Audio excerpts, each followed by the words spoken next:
আজ থেকে শুরু হয়েছে রেলপথে ঈদ যাত্রা। ঈদে ভিড় এড়াতে অনেকে আগেভাগেই ঢাকা ছাড়ছেন। প্রথম দিন সকাল থেকে দুপুর পর্যন্ত ২১টি ট্রেন ছেড়ে গিয়েছে বিভিন্ন গন্তব্যে। ১৫ই মার্চ থেকে গণপরিবহনগুলো পর্যাপ্ত পরিমাণ তেল পাবে জানিয়ে সড়ক, রেল ও নৌপরিবহন মন্ত্রী শেখ রবিউল আলম বলেন, ঈদ যাত্রায় জ্বালানি তেলে কোনো সংকট হবে না।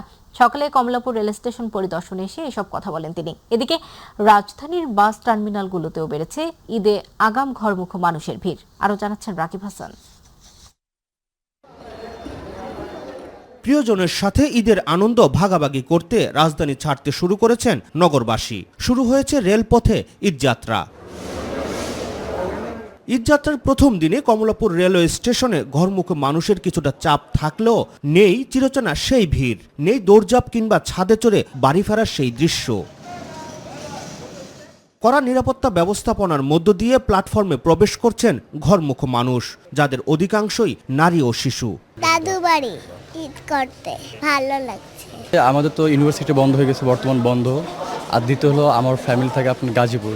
সকলেই পরিবার একসাথে ঈদ করার জন্য, খুশি সময়টা একসাথে কাটানোর জন্য দেশের উদ্দেশ্যে আর কি রওনা হচ্ছি। প্রায় ৩ মাস পরে যাচ্ছি আমি এই ঈদ কাটাতে বাড়িতে, ভালোই লাগতেছে। আগে যাচ্ছি যাতে পরে ভিড় এড়ানো যায়, কারণ ঈদের আগে তো অনেক ভিড় থাকে। ভোগান্তি এড়াতেই আগেভাগে বাড়ি ফিরছেন বলে জানান যাত্রীরা। ফ্যামিলিকে আগে পাঠিয়ে যাচ্ছি যাতে ঈদের ভোগান্তি যাতে না হয়। ঈদের জন্য অবশ্যই, ওই যে পরে টিকিট পাওয়া যাচ্ছে না, আজকে শুক্রবার ছিল, আজকেরটা পাইছি আর কি। এই জন্য আগে যাচ্ছি কারণ বাচ্চা নিয়ে পরে গেলে ঝামেলা হয়, একটু গ্যাদারিং হয়। লাস্ট টাইমে একবারে খুব গ্যাদারিং হয়ে যায়, আসলে পরে একা হইলে যে কোনোভাবে যাওয়া যায়, আসলে বাচ্চা কাচ্চা নিয়ে পরিবার পরিজন নিয়ে তো আর যাওয়া যায় না। ঈদযাত্রার প্রথম দিনের চিত্র দেখতে কমলাপুর স্টেশন পরিদর্শন করেন সড়ক, নৌ ও রেলপথ মন্ত্রী শেখ রবিউল আলম। সার্বিক ব্যবস্থাপনায় সন্তুষ্টি প্রকাশ করে রেলপথে যাত্রী সেবার মান বজায় রাখার আশ্বাস দেন তিনি। রেল সেবার যে মান আজকে দেখেছে যাত্রীরা স্যাটিসফাইড, সেভাবে আমরা অব্যাহত রাখতে চাই, যে কোনো মূল্যে, যে কোনো প্রয়োজন। এটা হচ্ছে আমাদের অঙ্গীকার। উত্তর এই সেবার মান আরো বৃদ্ধি পাবে। গণপরিবহনে জ্বালানির সংকট নিয়ে সাংবাদিকদের প্রশ্নের জবাবে মন্ত্রী জানান, ঈদযাত্রায় জ্বালানি তেল কোনো বাধা হবে না। তেলে কোনো সমস্যা হবে না, তেলের দাম বাড়বে না। বিশেষ করে পাবলিক পরিবহন যারা যেগুলি আছে, 15 তারিখ থেকে তারা প্রয়োজন মতো তেল অবাধে পাবে, যতটুকু প্রয়োজন সেটা এনশিওর করা হয়েছে। জ্বালানি মন্ত্রী আমাকে এনশিওর করেছেন। এদিকে সড়ক পথে এখনো শুরু হয়নি ঈদযাত্রার ডামাডোল। বাস টার্মিনালগুলোতে ঘরমুখো মানুষের উপস্থিতি নেই বললেই চলে। অনেকটাই অলস সময় পার করছেন বাস শ্রমিকরা। রাকিব হাসান, মাইটিভি, ঢাকা। ঈদ উল ফিতরকে সামনে রেখে আশুলিয়ার শিল্পাঞ্চল থেকে ঘরমুখো হবে লক্ষ লক্ষ শ্রমিক। তবে নবীনগর চন্দ্রা মহাসড়কে চলমান নির্মাণ কাজ, সম্ভাব্য যানজট, গাড়ির সংকট ও বাড়তি ভাড়ার কারণে ঈদযাত্রায় ভোগান্তির আশঙ্কা করছেন যাত্রীরা। যদিও পুলিশ বলছে, ঈদে ঘরমুখো মানুষের যাত্রা স্বস্তিদায়ক করতে নেওয়া হবে বিশেষ নিরাপত্তা ও ট্রাফিক ব্যবস্থাপনা। আশুলিয়া প্রতিনিধি মোহাম্মদ আনোয়ার হোসেনের তথ্যচিত্রে তামান্না সাদিকার রিপোর্ট। শিল্প অধ্যুষিত এলাকা আশুলিয়া। জীবিকার তাগিদে দেশের বিভিন্ন জেলা থেকে এখানে এসে কাজ করছেন লক্ষ লক্ষ শ্রমিক। ঈদ উল ফিতরকে সামনে রেখে পরিবারের টানে বাড়ি ফিরতে প্রস্তুতি নিচ্ছেন এসব মানুষ। ঈদযাত্রায় ঘরমুখো মানুষের একসাথে বাড়ি ফেরার সময় যানজট, গাড়ির সংকট, বাড়তি ভাড়া এবং নিরাপত্তা ঝুঁকি বাড়বে আশঙ্কা করছেন তারা। রাস্তায় যেন সেনাবাহিনীর আমাদের একটু হেল্প করে, রাস্তায় যেন জ্যামটা না পড়ে, নিরাপদে যেন আমরা বাড়ি যাইতে পারি। 600 টাকা 650 টাকার টিকিট আমাদের কিনতে হয় 1200-1500 টাকা দিয়ে, তারপরে আমরা টিকিট পাই না। বাড়তি ভাড়া যাতে না নেয়, এটা আমরা সবসময় প্রত্যাশা করি। নবীনগর চন্দ্রা মহাসড়কের বাইপাল থেকে শ্রীপুর পর্যন্ত ঢাকা আশুলিয়া এলিভেটেড এক্সপ্রেসওয়ের নির্মাণ কাজের জন্য সড়কটিতে প্রায় সারা বছরই যানজট থাকে। তাই ভোগান্তি কমাতে যথাযথ ব্যবস্থা গ্রহণ করা হবে বলে জানান এই পুলিশ কর্মকর্তা। ঈদকে সামনে রেখে মানুষ যাতে তাদের নিজস্ব গন্তব্যস্থলে যেতে পারে, যানজট মুক্ত রাখার জন্য যে অভিযান, পুলিশ অভিযান, সেগুলো অব্যাহত রাখবো। ঈদকে সামনে রেখে যখন বাড়ি ফেরার প্রস্তুতি নিচ্ছেন শ্রমজীবী মানুষ, তখন স্বস্তিদায়ক যাত্রা নিশ্চিত করতে প্রশাসনের কার্যকর পদক্ষেপই এখন সবার প্রত্যাশা। তামান্না সাদিকা, মাই টিভি। রাজনীতির পট পরিবর্তনের পর নতুন সরকারের আমলে আসছে এক নতুন ঈদ। স্বজনদের সাথে ঈদ করতে ঘরে ফিরবে কয়েক লাখ মানুষ। তাদের বরণ করতে প্রস্তুত দক্ষিণাঞ্চলের কয়েক হাজার বাস, লঞ্চ, বিমান সহ গণপরিবহন। এদিকে ঈদ যাত্রা নিশ্চিত করতে কঠোর অবস্থানে প্রশাসন নিচ্ছে বাড়তি নজরদারি। টিকিট কালোবাজারি, অতিরিক্ত যাত্রী ও ভাড়া বেশি নিলেই ব্যবস্থা। আসাদ চৌধুরীর ক্যামেরায় পারভেজ রাসেলের রিপোর্টে বিস্তারিত। গণঅভ্যুত্থানের পর নতুন সরকারের নতুন ঈদ বরণে ব্যস্ত দক্ষিণাঞ্চলের বাস, লঞ্চ ও গণপরিবহন ব্যবসায়ীরা। নতুনত্বের ছোঁয়ায় সাজানো হচ্ছে কয়েক হাজার দূরপাল্লার পরিবহন। এগিয়ে থাকছে বিআরটিসি সেবাও। আমাদের যে গাড়িগুড়ি যা আছে, বডি কন্ডিশন, সার্ভিসিং, এগুলো ঈদের আগে পূর্ব প্রস্তুতি করা হইতেছে যেন ঈদের সময় কোনো গাড়ি অন্তত যাত্রী ভোগান্তি না হয়। একইভাবে যাত্রী সেবায় ডাবল ট্রিপেও যুক্ত হচ্ছে আধুনিক লঞ্চ। তাই এই বাড়তি আয়োজন এবার সবার। বয়া আছে, তারপরে দেখা গেছে লাইফ জ্যাকেট আছে, এইসব জিনিসগুলো আমাদের বাড়ানো হয়েছে যাত্রীদের সুবিধার্থে। রাজধানী সহ দেশের বিভিন্ন স্থানের কর্মস্থল থেকে কয়েক লাখ মানুষ নারীর টানে ছুটবে বাড়ি। ঈদ শেষে আবার যাবে নিজ গন্তব্যে।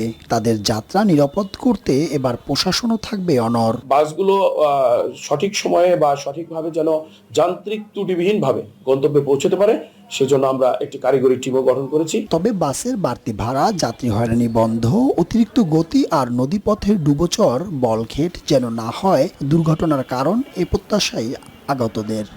ভাড়াও বেশি হবে না, আইন শৃঙ্খলার কোনো অবনতি হওয়ার কথা না, কিন্তু সেই দিক পুলিশের লক্ষ্য রাখতে হবে। আমরা তো শুধু টার্মিনালের মালিক এবং শ্রমিকরাই আমরা আসলে সবকিছু করতে পারবো না। ঈদ যাত্রায় অবৈধ নৌযান বন্ধের দাবি লঞ্চ মালিকদের। এই ধরনের অবৈধ বা যেগুলো ব্যাকডেটেড নৌযান, এগুলো যেন ঈদের সময়কালীন সময় বন্ধ থাকে। ঈদের নিরাপত্তায় পরিবহনের পাশাপাশি সকল অপরাধী দমনে সজাগ থাকবে পুলিশ। আমরা যে লক্কর গাড়ি যেগুলো ফিটনেসবিহীন এসে যাতে মানুষের রিস্ক না হয়, সেই জন্য আমরা এখন থেকে তৎপর আছি। এবার বাড়তি ভাড়া নেওয়ার সুযোগ নেই বলে দাবি করেন নৌ প্রতিমন্ত্রী। যে ভাড়া নির্ধারিত আছে, জাহাজ মালিকদের সাথে আমরা কথা বলছি, তার চেয়েও কম ভাড়ায় আমরা এই বাড়িতে যাচ্ছি।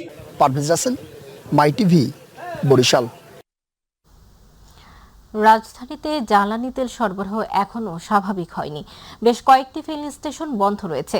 চাপ পড়ছে কার্যক্রম চালু রাখা পাম্পগুলোয়।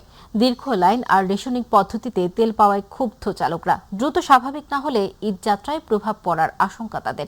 যদিও বিপিসি এবং সরকারের পক্ষ থেকে বারবার বলা হচ্ছে জ্বালানি তেলের কোনো সংকট নেই। তেল সরবরাহের মাত্রাও বাড়িয়েছে বিপিসি। এসএম আরিফের রিপোর্ট। জ্বালানি তেল নিয়ে সংকট কাটছে না। রাজধানীর বেশ কয়েকটি ফিলিং স্টেশনের তেল সরবরাহের মেশিনগুলো বন্ধ, পাওয়া যাচ্ছে না জ্বালানি তেল। এমন অবস্থায় চাপ বেড়েছে কার্যক্রম চালু রাখা ফিলিং স্টেশনগুলোয়। দীর্ঘ সময় পর মিলছে কাঙ্ক্ষিত জ্বালানি তেল। অতিষ্ঠ চালকরা। সকাল 8টার থেকে আইসা বইছি মহাখালী ফ্লাইওভারের নিচের থেকে এই পর্যন্ত আমি আসি, এলাও পর্যন্ত তেল নিতে পারি নাই। যাও দিয়ে একটা পাম্পে দেয় এরকম সিরিয়াল প্লাস আপনার লিমিটেশন যে এত টাকার বেশি দেবো না, কেমনে সম্ভব? 3 ঘন্টা হলো মহাখালী রেলগেট থেকে আসছে, এই মাত্র 3 ঘন্টা এখানে আসছি। ঈদকে সামনে রেখে দেখা দিয়েছে নতুন শঙ্কা। রেশনিং পদ্ধতির কারণে ব্যক্তিগত গাড়ি নিয়ে উৎসবটা পরিবারের সঙ্গে করতে পারবেন কিনা তা নিয়ে সংশয় অনেকের। মালিক বাড়ি যায়, এই যে এখন আমরা কিভাবে বাড়ি যাবো এটা নিয়ে খুব টেনশনে আছি। তেল না থাকলে তো সে বাড়ি যেতে পারবে না। প্রতি দেয় সে মালিকের বাড়িতে ঈদ করে। বাইকাররা অনেকেই হয়তো এবার বাইক নিয়ে বাড়িতে যেতে পারবে না, কারণ তেলের সংকট যেহেতু থাকবে। আমরা যতটুকু জানি এখন তেলের সংকট কোথাও নেই, তাই কেন অন্যান্য পাম্পগুলো বন্ধ করে 2-1টা পাম্পে দেওয়া হচ্ছে, তাও আবার 300 টাকা করে। দ্রুতই জ্বালানি তেলের সরবরাহ স্বাভাবিক করতে সরকারের প্রতি দাবি জানান চালকরা। এসএম আরিফ, মাই টিভি, ঢাকা। সরকার এবং বিরোধী দল দেশ গঠনে যেন কার্যকর ভূমিকা রাখতে পারে, সেজন্য আম্পায়ারের ভূমিকায় থাকতে চান সংসদের নবনির্বাচিত স্পিকার হাফিজ উদ্দিন আহমেদ বীর বিক্রম। সাভারে জাতীয় স্মৃতিসৌধ এবং রাজধানীতে জিয়াউর রহমান ও খালেদা জিয়ার সমাধিতে শ্রদ্ধা নিবেদনের পর সাংবাদিকদের কাছে এমন প্রত্যাশার কথা তুলে ধরেন তিনি। বিরোধী দল জুলাই সনদ নিয়ে অহেতুক বিতর্ক সৃষ্টি করছে মন্তব্য করে গণতন্ত্রের উপর যেন আঘাত না আসে সে বিষয়ে সরকার এবং বিরোধী দলকে সচেষ্ট থাকারও আহ্বান জানান হাফিজ উদ্দিন আহমেদ। মাহবুব সৈকতের রিপোর্ট। ত্রয়োদশ জাতীয় সংসদের স্পিকার হিসেবে বৃহস্পতিবার শপথ নেন মেজর অবসরপ্রাপ্ত হাফিজ উদ্দিন আহমেদ বীর বিক্রম এবং ডেপুটি স্পিকার হিসেবে শপথ নেন ব্যারিস্টার কায়সার কামাল। যে শপথ করে দিছি ৭১-এর মহান স্বাধীনতা সংগ্রামের আত্মত্যাগকারী বীর সেনানীদের প্রতি শ্রদ্ধা জানাতে শুক্রবার সকালে সাভারের স্মৃতিসৌধে যান স্পিকার এবং ডেপুটি স্পিকার। শহীদ বেদিতে শ্রদ্ধা নিবেদন করে মন্তব্য বইতেও নিজেদের অভিব্যক্তি লিখে স্বাক্ষর করেন তারা। পরে গণমাধ্যমের মুখোমুখি হয়ে অনুভূতি তুলে ধরেন ৭১-এর রণাঙ্গনের বীর যোদ্ধা হাফিজ উদ্দিন আহমেদ বীর বিক্রম। আমরা আশা করব জনগণের স্বপ্নে সেই বাংলাদেশ আমরা ক্রমে ক্রমে উপহার দিতে সক্ষম হব। বিশেষ করে ফ্যাসিস্টদের যাতে আবার বাংলাদেশে পুনরুত্থান না হয় সেই জন্য ঐক্যবদ্ধভাবে সকল রাজনৈতিক দল যারা সংসদে আছে তারা এ ব্যাপারে কার্যক্রম পরিচালনা করবেন। আমরা একটি ঐক্যবদ্ধ জাতি দেখতে চাই, ঐক্যবদ্ধ সংসদ দেখতে চাই। পরে রাজধানীর শেরে বাংলা নগরে স্বাধীনতার ঘোষক প্রয়াত রাষ্ট্রপতি জিয়াউর রহমান বীর উত্তম এবং সাবেক প্রধানমন্ত্রী আপসীর নেত্রী বেগম খালেদা জিয়ার সমাধিতেও শ্রদ্ধা নিবেদন করেন স্পিকার এবং ডেপুটি স্পিকার। ফাতিহা পাঠ শেষে গণমাধ্যমের মুখোমুখি হয়ে কথা বলেন সংসদে বিরোধী দলের ওয়াকআউট প্রসঙ্গে। সংসদে ওয়াকআউট করা এটা দীর্ঘদিনের প্রচলিত রীতি, তারা আইনানুগভাবেই সেটি করেছেন। রাষ্ট্রপতি সম্পর্কে তাদের যে মনোভাব সেটি তাদের একান্ত নিজস্ব। বিরোধী দল জুলাই সনদ নিয়ে অহেতুক বিতর্ক সৃষ্টি করছে বলেও মন্তব্য করেন স্পিকার। অহেতুক জুলাই সনদ নিয়ে একটা বিতর্ক করা হয়েছে যেটির কোনো প্রয়োজন ছিল না। জনগণের নির্বাচিত প্রতিনিধিরা সংখ্যাগরিষ্ঠতার ভিত্তিতে যে ডিসিশন নেবে সেটাই সবার মান্য করা উচিত। সরকার এবং বিরোধী উভয় দলকেই ইতিবাচক ভূমিকা রাখারও আহ্বান জানান স্পিকার হাফিজ উদ্দিন আহমেদ বীর বিক্রম। গণতন্ত্রের প্রতি কোনো ধরনের আঘাত যাতে আর না আসে সেজন্য আমরা সকল রাজনৈতিক দল মিলে ঐক্যবদ্ধ থাকব। মাহবুব সৈকত, মাই টিভি, ঢাকা। মুক্তিযুদ্ধ বিষয়ক মন্ত্রী আহমেদ আজম খান বলেছেন, রাজাকারের তালিকায় অনেক প্রকৃত মুক্তিযোদ্ধার নাম ঢুকে গেছে। একই সঙ্গে ভুয়া মুক্তিযোদ্ধার বিষয়ে অভিযোগ রয়েছে। এসব চিহ্নিত করে সংশোধনের উদ্যোগ নেওয়া হবে। বিকেলে রাজধানীর জিয়া উদ্যানে শহীদ রাষ্ট্রপতি জিয়াউর রহমান ও প্রয়াত প্রধানমন্ত্রী খালেদা জিয়ার কবরে শ্রদ্ধা নিবেদন শেষে তিনি এসব কথা বলেন। তিনি আরও বলেন, বেগম খালেদা জিয়ার দেখানো গণতান্ত্রিক পথ, শহীদ জিয়ার আদর্শ এবং প্রধানমন্ত্রী তারেক রহমানের বলিষ্ঠ নেতৃত্বে মুক্তিযুদ্ধ মন্ত্রণালয়ের এক একটি কাজ ন্যায় ও নিষ্ঠার সাথে পালন করবেন। ম্যাডাম খালেদা জিয়ার চিন্তা চেতনাকে সামনে রেখে, শহীদ রাষ্ট্রপতি জিয়াউর রহমানের আদর্শকে সামনে রেখে আমাদের নেতা বাংলাদেশের মহান এবং মাননীয় প্রধানমন্ত্রী জনাব তারেক রহমানের নেতৃত্বে মুক্তিযুদ্ধ মন্ত্রণালয়ের যে চ্যালেঞ্জগুলো আছে সেই বিষয়গুলোকে আমরা নিশ্চয়ই অ্যাড্রেস করব। কেবলই দায়িত্ব পেয়েছি, মন্ত্রণালয়ে বসব, সকলের সহযোগিতা নিয়ে মাননীয় প্রধানমন্ত্রী জনাব তারেক রহমানের নেতৃত্বে একটা একটা করে কাজ করব নিষ্ঠার সাথে। সেই কাজের জন্য আপনাদের সকলের কাছে সহযোগিতা কামনা করছি। উন্নত চিকিৎসার জন্য এয়ার অ্যাম্বুলেন্সে করে প্রধানমন্ত্রীর রাজনৈতিক উপদেষ্টা এবং বিএনপির স্থায়ী কমিটির সদস্য মির্জা আব্বাস এমপিকে সিঙ্গাপুর নেওয়ার পরিকল্পনা আপাতত স্থগিত করা হয়েছে। তার শারীরিক অবস্থা এই মুহূর্তে দেশের বাইরে নেওয়ার মতো না থাকায় এই সিদ্ধান্ত নেওয়া হয়েছে। বিএনপির স্বাস্থ্য বিষয়ক সম্পাদক ডাক্তার রফিকুল ইসলাম বলেন, তার পরিবার দেশের চিকিৎসার প্রতি আস্থাশীল, তবে পরবর্তীতে তার মেডিকেল বোর্ড মনে করলে উন্নত চিকিৎসার জন্য বিদেশে নেওয়ার বিষয়টি বিবেচনা করা হতে পারে। তিনি আরও বলেন, শুক্রবার মির্জা আব্বাসের চিকিৎসায় একটি ভার্চুয়াল মেডিকেল বোর্ড বসে এবং সবকিছু দেখে তার অস্ত্রোপচারের সিদ্ধান্ত নেয়। সেই অনুযায়ী তার মস্তিষ্কে অস্ত্রোপচার হয়েছে। এর আগে জুমার নামাজের পর প্রধানমন্ত্রী তারেক রহমান বসুন্ধরার এভারকেয়ার হাসপাতালে গিয়ে মির্জা আব্বাসকে দেখে আসেন। এ সময় মেডিকেল বোর্ডের সদস্যরা তার চিকিৎসার সর্বশেষ অবস্থা প্রধানমন্ত্রীর কাছে তুলে ধরেন। রমজান শেষের পথে, সামনে ঈদ উল ফিতর, আর ঈদকে কেন্দ্র করে বাজারে বেড়েছে নিত্য প্রয়োজনীয় অনেক পণ্যের দাম। বিশেষ করে ঈদের দিনের রান্নার অন্যতম অনুষঙ্গ সেমাই, মশলা, পোলাওয়ের চাল ও ঘিয়ের দাম বেড়েছে উল্লেখযোগ্যভাবে। তবে সরবরাহ কম থাকলেও ভোজ্য তেলের দাম বাড়েনি। বাজার পরিস্থিতি নিয়ে বিস্তারিত শবনম অবনীর প্রতিবেদনে। ঈদকে সামনে রেখে রাজধানীর বাজারগুলোতে বেড়েছে ক্রেতাদের ভিড়, তবে সেই সঙ্গে বেড়েছে কিছু গুরুত্বপূর্ণ পণ্যের দাম ও বিক্রি। বাজারে প্রায় সব ধরনের মশলার দাম বেড়েছে। জিরা, এলাচ, দারচিনি, কিশমিশ, বাদাম ও গোলমরিচের মতো আমদানিকৃত সকল মশলা আগের তুলনায় বেশি দামে বিক্রি হচ্ছে।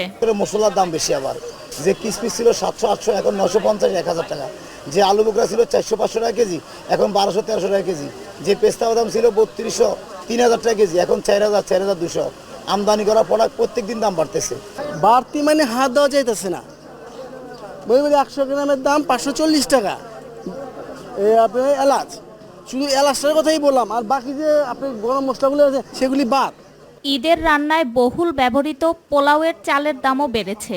বাজারে প্রতি কেজি পোলাওয়ের চাল বিক্রি হচ্ছে 140 থেকে 150 টাকা কেজিতে, যা কয়েকদিন আগের তুলনায় 15 থেকে 30 টাকা পর্যন্ত বেশি। 2 মাস যাবৎ পোলাওয়ের চাল প্রতি কেজিতে বাড়ছে 30 হইতে 35 টাকা, এখনো মানে অব্যাহত আছে বৃদ্ধি। অন্যদিকে ঘিয়ের দাম আগে থেকেই চড়া। বর্তমানে বাজারে প্রতি কেজি ঘি বিক্রি হচ্ছে 1250 থেকে 1500 টাকা পর্যন্ত। তবে বাজারে ভোজ্য তেলের সরবরাহ কিছুটা কম থাকলেও এখন পর্যন্ত দাম বাড়েনি বলে জানিয়েছেন ব্যবসায়ীরা। তেলের সরবরাহ একটু কম তুলনামূলকভাবে, ডিলার কম তেল দিচ্ছে, চাইছে 20 কার্টন দিচ্ছে 5 কার্টন 10 কার্টন, তবে দাম বাড়ে নাই, কিন্তু সরবরাহ কমাই দিচ্ছে ডিলার। ঘিয়ের দাম স্থিতিশীল আছে, গেছে পাঁচ যে দাম ছিল এবারে দাম আছে, কেজি 1250 থেকে 1550 পর্যন্ত আছে। ক্রেতাদের অভিযোগ ঈদকে সামনে রেখে নিত্য প্রয়োজনীয় এসব পণ্যের দাম বেড়ে যাওয়ার পাশাপাশি ব্যবসায়ীরা দুষছেন আমদানি খরচ বৃদ্ধি এবং সরবরাহ কমে যাওয়ার উপর। শবনম অবনী, মাই টিভি, ঢাকা। ঈদ মানে এখনো অনেক নারীর কাছে জামদানি শাড়ি আর নকশি করা নানান কারুপণ্য। আর এসব শৌখিন মানুষের জন্য রাজধানীতে ঈদ মৌসুমে অনুষ্ঠিত হচ্ছে নানান মেলা। দেশের ক্ষুদ্র ও কুটির শিল্প উদ্যোক্তাদের উৎসাহিত করতে সরকারি উদ্যোগে রাজধানীর খামারবাড়িতে চলছে জামদানি শাড়ি ও কারুপণ্য মেলা।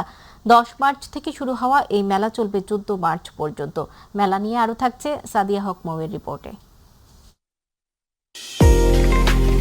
শিল্প মন্ত্রণালয়ের অধীনে বাংলাদেশ ক্ষুদ্র ও কুটির শিল্প কর্পোরেশনের উদ্যোগে বিসিক জামদানি ও কারুপণ্য মেলাতে ছিল প্রায় 110টির বেশি স্টল। মেলার এবার মূল আকর্ষণ ছিল দেশি জামদানি শাড়ি ও কারচুপি জামদানি। বর্তমানে জামদানিতে কারচুপির চাহিদা খুবই বেশি, কারণ কাস্টমাররা কারচুপিও পছন্দ করে, জামদানিও পছন্দ করে। এই কারণে আমরা দুইটার কম্বিনেশনে জামদানি কারচুপি ইন্ট্রোডিউস করলাম কাস্টমারদের যাতে সুবিধা হয়। একই মেলার ভিতর থাকছে শাড়ি, 3 পিস, হাতের বানানো জুয়েলারি, ঘর সাজানো কাঠের পণ্য, নকশি চাদর, লেদারের ব্যাগ, জুতা, হোমমেড খাবার সহ আরো নানান কিছু। পাটের তৈরি কারুপণ্যও ছিল এই মেলায়। এখানে আমার কালেকশনের মধ্যে নকশি কাঁথা আছে, হ্যান্ডি স্টিচের প্রোডাক্ট আছে, তারপর আপনার পার্টিওয়ারের মধ্যেও কিছু ড্রেস আছে, আমাদের লেদার কালেকশন আছে। এই হচ্ছে আমাদের নকশি কাঁথা, শাড়ি, 3 পিস, 2 পিস সবকিছু আমার স্টলে পেয়ে যাবেন। গরমের জন্য বাটিকটাই সবচেয়ে বেশি আরামদায়ক। শাড়ির পাশাপাশি বাটিকের 3 পিসটাও ভালোই চলছে, মোটামুটি ভালো আছে। জামদানি কালেকশনগুলো বেশ সুন্দর। আমার এখানে কাউ লেদার আছে আর শিপ লেদার আছে, যেটা আমাদের বাংলাদেশে অ্যাভেলেবেল কাউ লেদারটা চলে বেশি। শুধুমাত্র বিসিক তালিকাভুক্ত স্টল মালিকরা এই মেলায় পাচ্ছেন স্টল ভাড়ার প্রায় 10 থেকে 20% ডিসকাউন্ট। সরকারিভাবে ঈদের আগে এই মেলার উদ্যোগকে অনেকেই সাধুবাদ জানিয়েছেন। এবারে মেলায় নারী ক্রেতা এবং নারী উদ্যোক্তাদের সংখ্যা বেশি ছিল। উদ্যোগটা খুবই ভালো, আর এখানে আগে প্রত্যেকবার মনে হয় শুধু জামদানির মেলা হতো, এখন আরো কারুপণ্যের মেলাও রয়েছে, তো বেশ ভালো। সাদিয়া হক মৌ, মাই টিভি, ঢাকা। বিদায়ের সুরের মধ্য দিয়ে প্রাণের উচ্ছ্বাসে আবারও জেগে উঠেছে অমর 21-এর বইমেলা। শুক্রবার ছুটির দিন সকালে শিশু প্রহরে মেলায় পাঠক সমাগম কম থাকলেও বেলাবারের সাথে বিকেল হতে পাঠক দর্শনার্থীদের পদভারে 21-এর বইমেলা হয়ে ওঠে প্রাণচঞ্চল। আর এদিন মেলায় এই প্রথমবারের মতো লেখক হিসেবে আত্মপ্রকাশ করেন আইনমন্ত্রী মোহাম্মদ আসাদুজ্জামান। জাহিদ আহমেদ বাবুর রিপোর্ট। দেখতে দেখতে কেটে গেল অমর 21-এর বইমেলার 16তম দিন। তাই আর মাত্র 2টি সূর্যোদয় দেখবে অমর 21-এর বইমেলা। ছুটির দিন সকালে লোক সমাগম না হলেও বিকেল হতেই পাঠকের সরব উপস্থিতিতে প্রাণচঞ্চল হয়ে ওঠে বাঙালির প্রাণের বইমেলা। 21-এর বইমেলা শুধু বই কেনা বেচার আয়োজনই নয়, এটি নতুন চিন্তা সৃজনশীলতার এক অনন্য মঞ্চ। তাই এবার মেলা স্বল্প সময়ের মধ্যে শেষ হবে জেনে লেখক, পাঠক আর প্রকাশকদের মাঝে বিরাজ করে এক ধরনের চাপা কষ্ট। বইমেলাটা হচ্ছে পাঠক প্রেমী যারা আছে ওদের জন্য একটা আবেগের জায়গা। তো তো বইমেলাটা এত তাড়াতাড়ি শেষ হচ্ছে, মানে হৃদয়ে কিন্তু রক্তক্ষরণ সৃষ্টি হয়ে গেছে। এর আগেও তো বইমেলা অনেকবার দেখেছি, এবারের বইমেলা শুধুমাত্র শরীরে বইমেলা, প্রাণের বইমেলা না। সফলতা নেই, তবে বইয়ের ব্যবসা করি, এই প্রকাশনার সাথে দীর্ঘদিন জড়িত এবং সেই কারণেই বইমেলায় আসতে হয়। এটা একটা নীতিগত ব্যাপার। তবুও শেষ সময়ের দিকে হলেও লেখকরা খুশি, তাদের সৃজনশীলতার প্রকাশ ঘটাতে পেরেছেন বই প্রকাশের মাধ্যমে। জলবায়ু পরিবর্তন ও মানব স্বাস্থ্য, এই বইটা খুবই গুরুত্বপূর্ণ বই। এইবার আমি দাঁত ও মুখের যত্ন এবং চিকিৎসা এই সম্পর্কে বইটা লিখলাম। আর সাহিত্যের অনন্য মঞ্চ সেই প্রাণের মেলায় এবারই প্রথম শুধু মাধবীর জন্য বই প্রকাশ করে সাহিত্যিক হিসেবে আত্মপ্রকাশ করেন আইনমন্ত্রী মোহাম্মদ আসাদুজ্জামান। এই সময় তিনি বলেন, পাঠকের ভালোবাসাই হবে তার আগামী সাহিত্য চর্চার অনুপ্রেরণা। পাঠক যদি লেখককে গ্রহণ করেন তাহলে লেখক লিখতে স্বাচ্ছন্দ্য বোধ করবেন, অনুপ্রাণিত হবেন।